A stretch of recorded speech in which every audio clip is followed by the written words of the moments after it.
Big time bearish continuation today as ES shows another red day, breaking the prior day low and resolving lower into the weekly volume point of control. If we take a look at this right here, you can see the weekly time frame volume point of control is right here at 41.25. This was our downside level of interest for the day.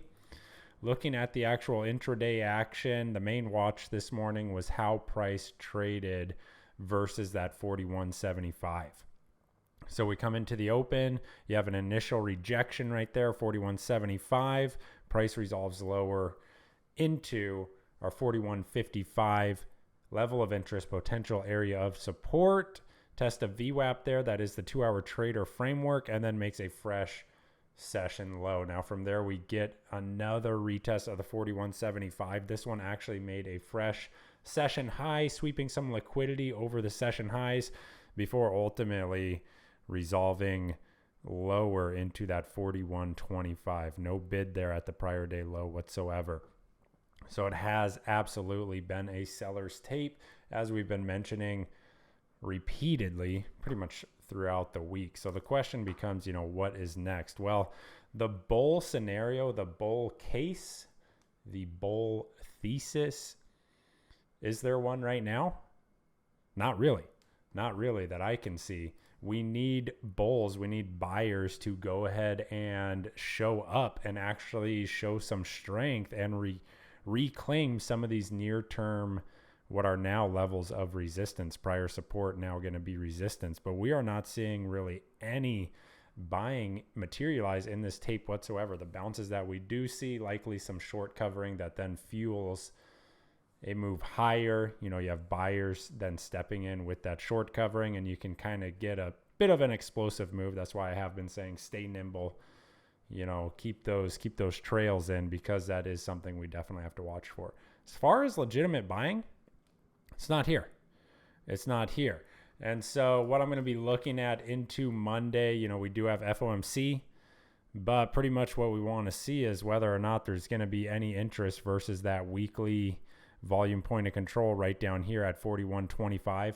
So far, looking at the close, there's just been no bid, right? This is closing pretty much flat on the low.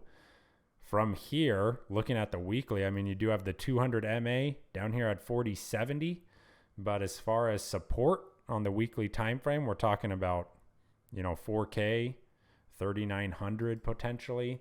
So you want to be careful with those longs until we actually start to see buying. There's no need to be the first one in there. Wait for some other market participants to actually materialize and show that, yeah, we're interested, or we have found some value at these current market prices. So that's ES. Pretty nice action today. Interestingly enough, NQ, inside day. Just an inside day here on NQ, which I found pretty interesting given the magnitude of the ES move. NQ is actually slightly green on the day. It's up 0.25%. Whereas ES, we're looking at, looks like down almost 1%. And so definitely some big time divergence between the tech heavy NQ and ES. If you are trading NQ, what you want to be looking for is how this inside day resolves. Anytime we have an inside day, easiest setup is just going to be to go with the break of the inside day. Now, what is interesting here on NQ is we do have a high volume node right through here, 14,270 area. And so far this is acting as potential support, though once again, similar to ES, not seeing a lot of buying activity, a lot of buying interest versus that 200 MA. So this very well could just, this very well could just go ahead and leg lower.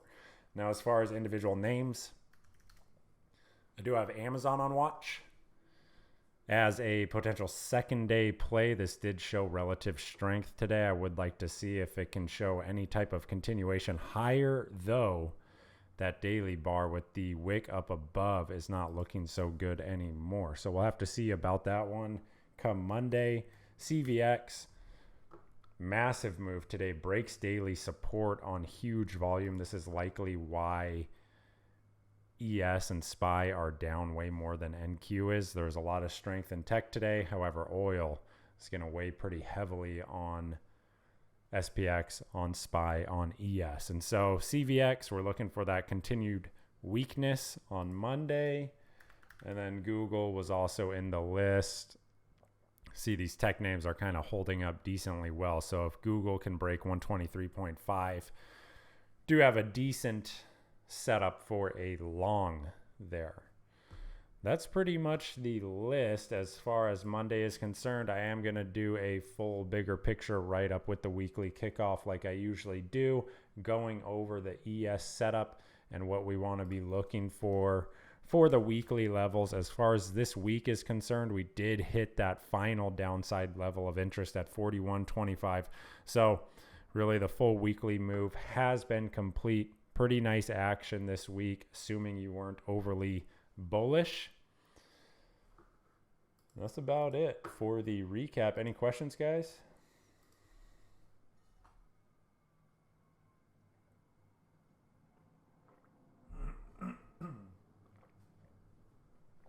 All good, all good. Looking at SPY here, still into that daily volume point of control. So a bit of support down here into the 407, right? This chart does look a little bit different than ES. That is something we need to keep an eye on. May get some buyers once this gap is filled on SPY versus kind of the 405 area.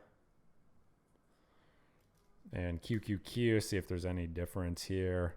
Yeah, again, inside day almost into the 200 MA there. So, all right, no questions then. I will see you guys on Monday. Have a great weekend. And don't forget to get that weekly performance review done.